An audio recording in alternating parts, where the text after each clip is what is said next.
Hello friend, welcome to my YouTube channel. My name is Aniket Mishra and you are watching Jay channel All Over India YouTube channel. Friend, आज की सबसे बड़ा update है जो इस समय जो कल मैं एक वीडियो बनाया था 8/12 के नोटिस जो जारी हुआ था, जिसमें एसएस महादेवा, डिप्टी जनरल और उप महासचिव श्री पीयूष मुरलीधरन की बैठक जो होने वाली थी, तो उस बैठक में क्या निर्णय निकल कर आया है और किस पर ज़्यादा ध्यान दिया गया है और किस टॉपिक पर, किस मुद्दे को लेकर ज़्यादा उस बात हुई है और आगे का क्या प्लान है, क्योंकि आज से 4 दिन बाद से स्ट्राइक शुरू हो जाएगी और सरकार क्या सोच रही है इसके बारे में।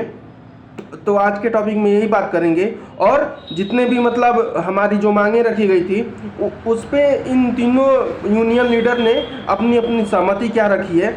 तो आइए जानते हैं, आज का टॉपिक यही है। और आप लोगों ने बहुत वीडियो देखा होगा हमारे जीडीएस यूनियन लीडर का, जो उनका अपडेट भी आ चुका है, अभी कुछ घंटे पहले ही आया है उनका। आप लोग उनका भी वीडियो जाकर देख सकते हैं, जिसमें कि इन शर्तों को लेकर और स्ट्राइक को लेकर काफ़ी कुछ उन्होंने कहा है, जो मैं अपने भी माध्यम से बताना चाहता हूँ आप सभी को। तो और किसी की अफवाह में ना है, किसी भी निगेटिव या किसी की बातों में निगेटिव थिंकिंग को लेकर ना चले आप लोग, और हमेशा पॉजिटिव सोच रखें और हमेशा पॉजिटिव सोचेंगे तभी शायद कुछ हो पाएगा। तो आइए जानते हैं। तो कल जो नोटिस निकला था 8/12/2023 में, जिसमें एसएस महादेवन और डिप्टी जनरल मैनेजर और जो हमारे उप महासचिव हैं श्री पीयूष मुरलीधरन, उनकी आज बैठक हुई है 3:30 बजे के करीब में। उसमें इन्होंने टीआरसी 8 घंटे को लेकर ज़्यादा उत्साहित देखा। इस मुद्दे को ज़्यादा मतलब हम कह सकते हैं कि सबसे मुद्दों में आगे रखा टीआरसी 8 घंटे को लेकर।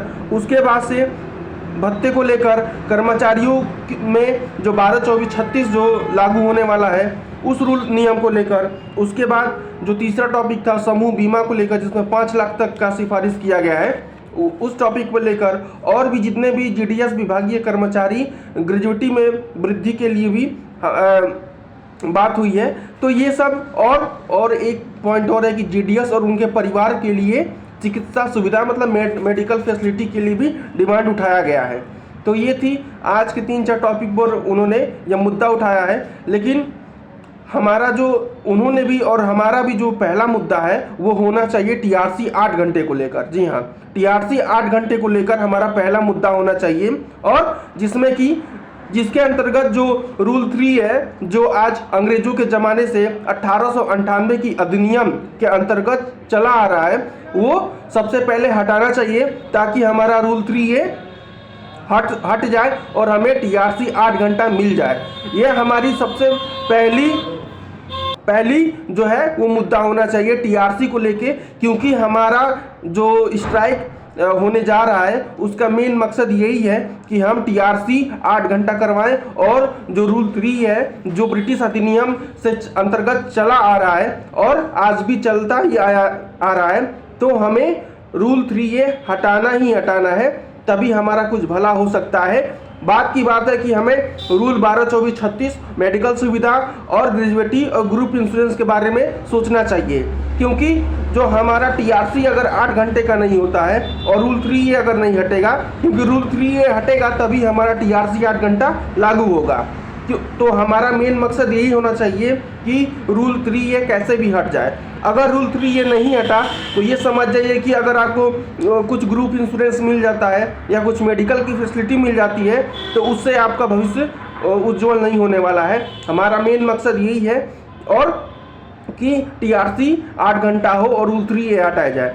हमारे जो तीनों यूनियन लीडर थे उन्होंने आपसी सहमति ली और लोगों को भी जागरूक करने के लिए प्रोत्साहित किया है, जितने भी जीडीएस कर्मचारी हैं, क्योंकि उन्होंने एक चीज़ और बात सही कही है कि यह किसी एक व्यक्ति विशेष के लिए नहीं है, किसी एक व्यक्ति को इसमें फ़ायदे नहीं होगा। अगर होगा तो 2,50,000 जीडीएस को फ़ायदा होगा, अन्यथा एक भी जीडीएस को फ़ायदा नहीं होगा। तो इसमें ये कह सकते हैं कि खुद इसको जागरूक करना चाहिए और खुद मतलब अपना अधिकार समझना चाहिए इसको लेकर। और जो 12 दिसंबर से स्ट्राइक होने वाली है उसके प्रति हमें जागरूक होना चाहिए, और जो हमारा अधिकार है उसको हमें लेकर चलना चाहिए। और हमें ये सरकार से और दूरसंचार मंत्री, केंद्र संचार मंत्री जितने भी हैं, उनसे हमें रिक्वेस्ट करना चाहिए कि हमारी जो समस्याएं हैं उसका समाधान करें। और हम यह आशा करते हैं कि शायद इस बार सरकार हमारा कुछ समस्या का समाधान करेगी, क्योंकि आने वाले चुनाव से पहले ये बहुत बड़ा स्ट्राइक होने जा रहा है। जी हाँ, लोकसभा का चुनाव भी आने वाला है और यह स्ट्राइक भी होने जा रहा है, तो कहीं ना कहीं सरकार इसके बारे में ज़रूर सोचेगी। और अभी कुछ दिन पहले की बात है, जो पोस्ट ऑफिस को प्राइवेट करने की मांग की जा रही थी उसको खारिज कर दिया गया है कि पोस्ट ऑफिस को प्राइवेट नहीं किया जाएगा, यह पूर्णतः गवर्नमेंट ही रहेगा। साथ ही साथ अगर ग्रामीण डाक सेवक 2.5 लाख जो ग्रामीण डाक सेवक हैं, अगर वो एकत्र हो जाए और इस बार यूनिटी बना ले और हमें नियम संयम और धैर्य के साथ अगर ये स्ट्राइक में अगर भागीदारी निभाए, तो सरकार जरूर हमारी भावनाओं को एकत्र करेगी और हमारी भावनाओं को समझते हुए शायद कुछ ना कुछ ऐसा कर दे ताकि जितने भी 2,50,000 GDS हैं उनका कुछ भला हो सके या फ्यूचर में वो कुछ अलग कर सके।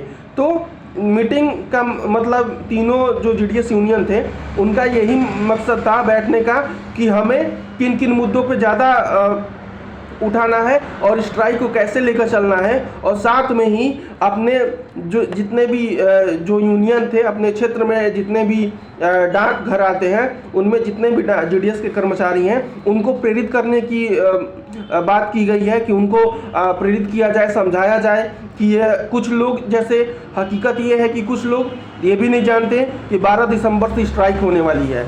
कुछ ऐसे ग्रामीण डाक सेवक के कर्मचारी होंगे 2.5 लाख में से जो ये भी उनको आज के डेट में ये भी नहीं पता होगा कि 12 दिसंबर से स्ट्राइक होने वाली है और हमारे हक में यह स्ट्राइक होने जा रही है। तो ऐसे बहुत लोग हैं और यह एक आपका अधिकार है। इसमें आप लोग एक तरह से, हम स्ट्राइक का मतलब ये नहीं है कि कुछ भी निगेटिव सोचे। स्ट्राइक का मतलब ये है कि हम एक सरकार को अपनी समस्या बता रहे हैं और सरकार शायद हमारी इस समस्या का समाधान जरूर करेगी, क्योंकि सरकार से ही ये देश और हम चलते हैं।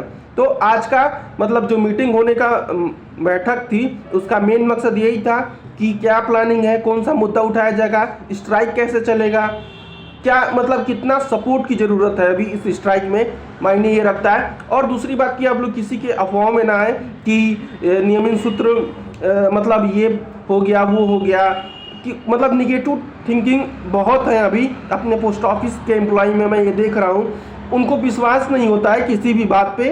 तो थोड़ा बहुत विश्वास रखिए, क्योंकि विश्वास अगर आप पॉजिटिव सोच लेकर चलेंगे तो उसका कुछ ना कुछ आपको फ़ायदा मिलेगा ही मिलेगा, कुछ निगेटिव नहीं मिलेगा। लेकिन अगर आप निगेटिव सोच लेंगे तो शायद जो पॉजिटिव होने वाला है वो भी शायद नहीं होगा। तो हमेशा भी पॉजिटिव रहिए और किसी की अफवाह बातों में ना आइए कि कुछ फैसला ये सुनाया गया कि स्ट्राइक के पहले सरकार ये करेगी या GDS यूनियन स्ट्राइक नहीं करेंगे या तोड़ देंगे। तो ये सब मतलब किसी के बातों में ना आए। जब तक कि फैसला आ नहीं जाता है 12 दिसंबर के बाद, तब तक आप अपना कर्तव्य करिए। और जितने भी 2,50,000 GDS कर्मचारी हैं उनसे मेरा अनुरोध है कि वो अपने हक को जाने और पॉजिटिव सोच लेकर चले और जो आपका अधिकार है उसके बारे में सोचें, ताकि आज के साथ साथ जितने भी GDS कर्मचारी हैं उनका कुछ भविष्य उज्ज्वल हो सके।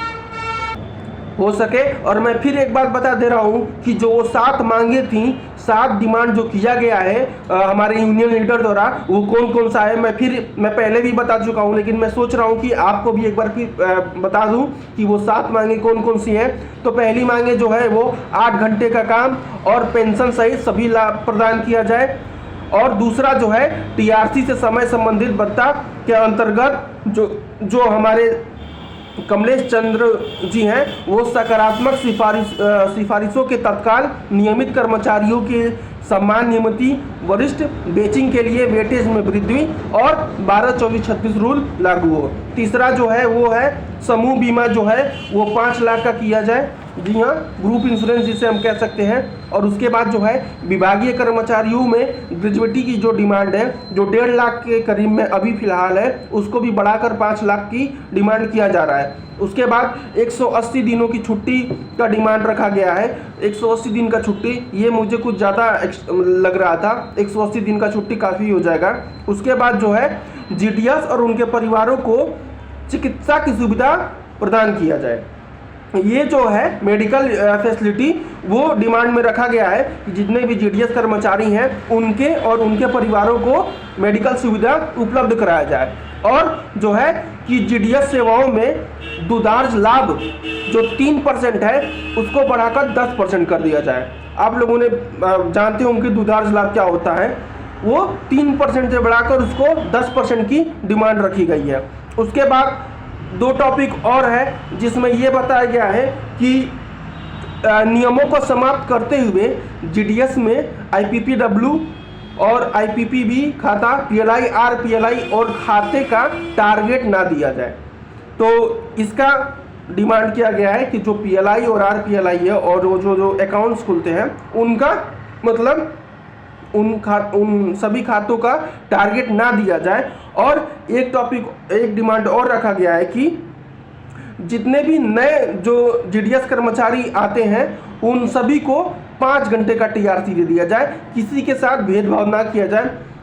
क्योंकि इस कहने का मतलब ये है कि कई जगह मतलब बहुत कम जगह में होता है कि पहले ज्वाइनिंग होते ही लेवल 2 में 5 घंटे की लग जाती है, लेकिन कुछ नहीं, बहुत 80 या 90% जगहों पे लेवल 1 यानी 4 घंटे की जॉब मिलती है। लेकिन कहीं कहीं जो है लेवल 2 5 घंटे का कर दिया जाता है।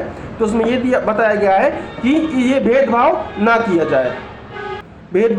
जाए। तो ये थी सारी डिमांड। अब आगे हम देखते हैं कि इस मीटिंग का क्या फायदा होता है। जो अभी तक का जो ये कह सकते हैं कि जितने भी ये मतलब स्ट्राइक हुई हैं और इस स्ट्राइक में क्या होता है, क्या सरकार इस बार कुछ करेगी, क्योंकि इसी साल पोस्ट ऑफिस बिल भी आया था और कहीं ना कहीं लोकसभा में भी यह पोस्ट ऑफिस का मुद्दा इस समय गर्मजोशी से आप भी लोग देख सकते हैं कि पर डे लोकसभा मीटिंग में पोस्ट ऑफिस से रिलेटेड कुछ ना कुछ न्यूज़ निकल के आ रही हैं। तो पोस्ट ऑफिस का जो इस समय मुद्दा है वो काफ़ी गर्मजोशी से भरा हुआ है और हम ये उम्मीद करते हैं कि आने वाले समय में जीडीएस भाइयों का कुछ कल्याण हो जाएगा और सरकार हमारे पक्ष में कुछ ना कुछ ऐसे फैसले सुना देगी ताकि सारे जीडीएस कर्मचारी भाई जितने मेरे 2.5 लाख हैं उनका कुछ कल्याण हो सकेगा और फ्यूचर उनका ब्राइट हो सकेगा। तो आज का टॉपिक यही था और आज जो मीटिंग में हुआ है ये जो आज का मीटिंग हुआ है वो इन्हीं सब बातों पे मीटिंग हुई है कि हड़ताल कैसे किया जाए, कौन कौन सा डिमांड रखा गया है तो और कैसे क्या किया जाए और जितने भी जीडीएस यूनियन है अपने क्षेत्र में जाएं और जीडीएस को जागरूक करें। तो यही सब बताया गया है और किसी की भी फालतू अफवाह में ना है और पॉजिटिव सोच रखें। और आज का टॉपिक यही था। अगर कोई इन्फॉर्मेशन मिलता है तो मैं ज़रूर नेक्स्ट वीडियो में बताऊंगा। और जाने से पहले मैं सभी से रिक्वेस्ट करता हूं कि प्लीज़ मेरे वीडियो को लाइक करिए, सब्सक्राइब करिए और अपना बहुत ज़्यादा से ज़्यादा प्यार करिए। और अगर कुछ बोलने में त्रुटि हो जाती है तो कृपया अपना छोटा भाई समझ के माफ़ कर दीजिएगा। मिलते हैं नेक्स्ट वीडियो में नेक्स्ट इन्फॉर्मेशन में, तब तक के लिए बहुत बहुत धन्यवाद।